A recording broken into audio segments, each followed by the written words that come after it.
So we're standing in V4 corn today.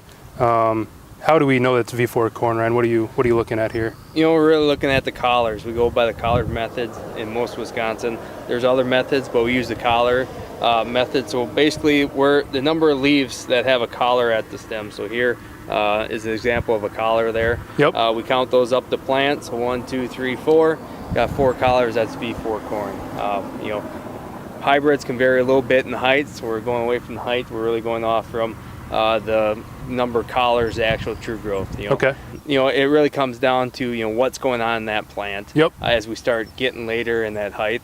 We're at V4, still a good time to apply any type of post-herbicide applications, get that field cleaned up. We got a little bit of window here. Once it dries out, we can come in here and apply our post-herbicides. But once we get up about V8, okay, we're going to go off label on the number of herbicides, particularly glyphosate, that a lot of people like to go in over the top, yep, and clean things up. After V8, we need to be using drop nozzles, get below that canopy of the corn plant to get between the rows if we're going to do any type of weed control. Okay.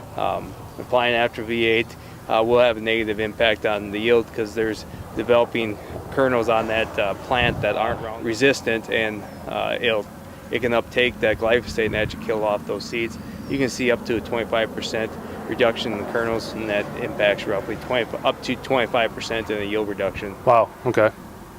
That brings up a good point, Ryan. I mean, a lot of growers in this area like to use a pre and then follow up spot spray. Yep. But it's our job to help train them, to let them know where the growth stage is at and get them out there before they're spot spraying and clean up these fields past that V8 stage. That's correct. So say you're past the stage in the field where you can tell physically on the plant. What's a good way that you can figure out the growth stage by cutting the plant open? Well, you cut the plant open and you get a little bit beyond this, or maybe got some frost damage. You split that plant open, you look at the bottom, and you're going to see where your nodal root system is developing. You usually stack 4 nodes there. Those are your first 4 nodes. Okay. Then you get a little bit of gap until that 5th node. So that little bit of gap, that signals the 5th node. Okay. And then you can count up from there. Okay. Very good.